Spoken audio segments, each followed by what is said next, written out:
थोड़ा जिहा मीह करके परेशानी आ रही है संगतां नूं, ਅਸੀਂ फिर भी हल करने की ट्राई कर रहे हैं। सो अज सारिया रोडां ओपन है सो अज करिया तो हैगा सब तो बेस्ट मैनेजमेंट ने काम, पर बाकी चलो हुण तुहाडे सामने संगत है ही बहुत है, इन्नी नूं कंट्रोल करना भी तुहाडे बस की गल नहीं रहिंदी। वाहिगुरू जी का खालसा वाहिगुरू जी की फतेह। पंजाबी रेडियो USA ਦੇ ਉੱਤੇ आप सब का स्वागत है। ਗੁਰਦੁਆਰਾ ਸਾਹਿਬ ਟਾਰਾਬੇਨਾ ਯੂਬਾ ਸਿਟੀ ਵਿਖੇ 45ਵੇਂ ਮਹਾਨਗਰ ਕੀਰਤਨ ਦੀ ਆਪ ਸਭ ਨੂੰ ਵਧਾਈਆਂ। ਆਪਣੇ ਕੋਲ ਪ੍ਰਬੰਧਕ ਕਮੇਟੀ ਦੇ ਵਿੱਚੋਂ ਸਾਬੀ ਭਾਜੀ ਬੋਬੀ ਭਾਜੀ ਪਹੁੰਚੇ ਆ, ਉਹਨਾਂ ਦੇ ਨਾਲ ਗੱਲਬਾਤ ਕਰਦੇ ਆ। ਵੀਰ ਜੀ ਵਾਹਿਗੁਰੂ ਜੀ ਕਾ ਖਾਲਸਾ ਵਾਹਿਗੁਰੂ ਜੀ ਕੀ ਫਤਿਹ। ਵਾਹਿਗੁਰੂ ਜੀ ਕਾ ਖਾਲਸਾ ਵਾਹਿਗੁਰੂ ਜੀ ਕੀ ਫਤਿਹ। ਪਹਿਲਾਂ ਤਾਂ ਅਸੀਂ ਪੰਜਾਬੀ ਰੇਡੀਓ ਦਾ ਅਤੀ ਧੰਨਵਾਦੀ ਆ ਕਿ ਜਿਹੜੇ ਟਾਈਮ ਦੇ ਟਾਈਮ ਸਿੱਖ ਕੌਮ ਦੇ ਨਾਲ ਖੜਦੇ ਆ, ਹਰ ਗੱਲ ਜਿਹੜੀ ਆ ਸਾਂਝੀ ਕਰਦੇ, ਲੋਕਾਂ ਤੱਕ ਬਹੁਤ ਵਧੀਆ ਇਨਫੋਰਮੇਸ਼ਨ ਪਹੁੰਚਾਉਂਦੇ ਆ ਜਿਹੜੀ 100% ਸੱਚੀ ਸੁੱਚੀ ਹੁੰਦੀ ਆ। ਤੇ ਬਾਕੀ ਤੁਹਾਡਾ ਇੱਥੇ ਆਉਣ ਤੇ ਬਹੁਤ ਬਹੁਤ ਧੰਨਵਾਦ ਕਰਦੇ ਹਾਂ। ਆਈ ਸੰਗਤ ਦਾ ਵੀ ਧੰਨਵਾਦ ਕਰਦੇ ਹਾਂ ਜਿਹੜੇ 45ਵੇਂ ਮਹਾਨ ਨਗਰ ਕੀਰਤਨ ਦੇ ਉੱਤੇ ਸੰਗਤਾਂ ਪਹੁੰਚ ਰਹੀਆਂ ਆ ਕਿ ਕੱਲ੍ਹ ਤੋਂ ਜਿਹੜਾ ਸਟਾਰਟ ਹੋਣਾ ਨਗਰ ਕੀਰਤਨ ਤੇ ਜਿਹੜਾ ਮੁੜ ਕੇ ਇੱਥੇ ਆ ਜਾਣਾ ਗੁਰੂ ਘਰ।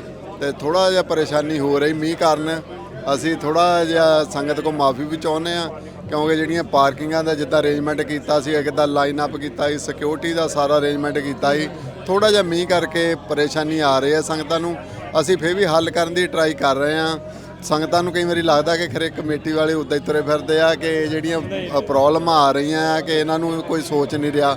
ਅਸੀਂ ਸਾਡੇ ਤੁਸੀਂ ਚੈੱਕ ਕਰ ਲਓ, ਮੇਰਾ 20,000 ਤੋਂ 25,000 ਸਟੈਪ ਹੁੰਦੇ ਆ ਕਿ ਆਲੇ ਦੁਆਲੇ ਦਾ ਕੇ ਦੇਖਣ ਤੱਕ ਤੇ ਪਹੁੰਚਣ ਤੱਕ ਮੁਸ਼ਕਿਲਾਂ ਨੂੰ ਹੱਲ ਕਰਨ ਦੀ ਟਰਾਈ ਕਰਦੇ ਆ। ਪਰ ਫਿਰ ਵੀ ਜੇ ਕੋਈ ਰਹਿੰਦਾ ਕਿ ਮਾਫੀ ਚਾਹੁੰਦੇ ਆ, ਜੇ ਕੁਛ ਨਾ ਕੁਛ ਘਾਟ ਰਹਿੰਦੀ ਆ ਤੇ ਸੰਗਤਾਂ ਮਾਫੀਯੋਗ ਆ ਕਿ ਜਿਹੜੇ ਮਾਫ ਕਰਨ ਯੋਗ ਆ ਕਿ ਅਸੀਂ ਮਾਫੀ ਚਾਹੁੰਦੇ ਆ ਜੇ ਕੋਈ ਉੱਦਾਂ ਦੀ ਕੋਤਾਹੀ ਹੋਈ ਆ। ਤੇ ਵਾਹਿਗੁਰੂ ਜੀ ਕਾ ਖਾਲਸਾ ਵਾਹਿਗੁਰੂ ਜੀ ਕੀ ਫਤਿਹ। ਬਾਕੀ ਚਲੋ ਇਹ ਆ ਵੀ 2 ਦਿਨ ਪਹਿਲਾਂ ਮੀਂਹ ਪੈ ਗਿਆ, ਮਿੱਟੀ ਘੱਟਾ ਬਹਿ ਗਿਆ। ਬਾਕੀ ਇਹ ਵੀ ਜਿਸ ਦਿਨ ਨਗਰ ਕੀਰਤਨ ਵਾਲੇ ਦਿਨ ਬਹੁਤ ਹੀ ਸੋਹਣਾ ਮੌਸਮ ਆ। ਹੁਣ ਵੀ ਜਦੋਂ ਆਪਾਂ ਗੱਲ ਕਰ ਰਹੇ ਹਾਂ ਬੜਾ ਸੋਹਣਾ ਦਿਨ ਲੱਗ ਗਿਆ ਆ। ਬਾਕੀ ਜਿਹੜਾ ਚਿੱਕੜ ਆ ਥੋੜ੍ਹਾ ਬਹੁਤਾ ਗਾਲਾ ਆ, ਇੰਨਾ ਕੁ ਹੋ ਹੀ ਜਾਂਦਾ ਆ, ਮਾੜਾ ਮੋਟਾ ਕੰਮ ਚੱਲਦਾ ਰਹਿੰਦਾ। ਸਾਬੀ ਭਾਜੀ ਵਾਹਿਗੁਰੂ ਖਾਲਸਾ ਫਤਿਹ ਜੀ। ਵਾਹਿਗੁਰੂ ਖਾਲਸਾ ਵਾਹਿਗੁਰੂ ਜੀ ਕੀ ਫਤਿਹ ਜੀ। ਕੀ ਸੰਗਤਾਂ ਨੂੰ ਕਹਿਣਾ ਚਾਹੁੰਦੇ ਆ ਜੀ? ਸੰਗਤਾਂ ਦਾ ਬਹੁਤ ਧੰਨਵਾਦ ਜੀ। ਦੇਖੋ ਸੌਰੀ ਮੰਗਦੇ ਆ, ਥੋੜ੍ਹੀ ਜੀ ਮੀਂਹ ਪੈਣ ਦੇ ਨਾਲ ਮੋਰੇ ਪਾਰਕਿੰਗ ਦੇ ਵਿੱਚ ਥੋੜ੍ਹੀ ਜੀ ਸਾਨੂੰ ਪ੍ਰੋਬਲਮ ਆਈ ਹੈ ਕੱਲ੍ਹ।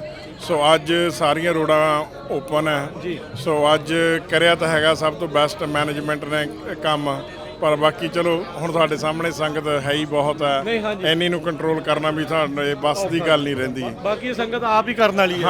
ਹਾਂਜੀ ਸੰਗਤ ਆਪ ਕਰਨ ਵਾਲੀ ਜੀ। ਬਾਕੀ ਬਹੁਤ ਵਧੀਆ ਰੌਣਕਾਂ ਲੱਗੀਆਂ ਜੀ, ਸਾਰੇ ਹੁਮਾ ਕੇ ਪਹੁੰਚੋ, ਕਿਸੇ ਵੀ ਚੀਜ਼ ਦੀ ਕੋਈ ਡਰ ਨਹੀਂ ਹੈਗਾ। ਸਿਕਿਉਰਿਟੀ ਦਾ ਸਾਰਾ ਤਿਆਰ ਹੈ।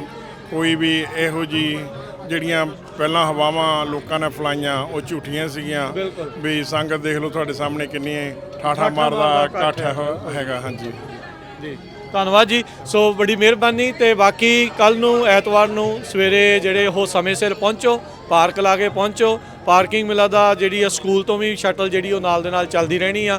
ਸੋ ਉੱਥੇ ਪਾਰਕ ਲਾ ਕੇ ਤੁਸੀਂ ਇੱਥੇ ਪਹੁੰਚ ਸਕਦੇ ਆ ਤੇ ਨਗਰ ਕੀਰਤਨ ਦੇ ਵਿੱਚ ਪਰਵਾਨਾ ਸਮੇਤ ਸ਼ਮੂਲੀਅਤ ਕਰੋ।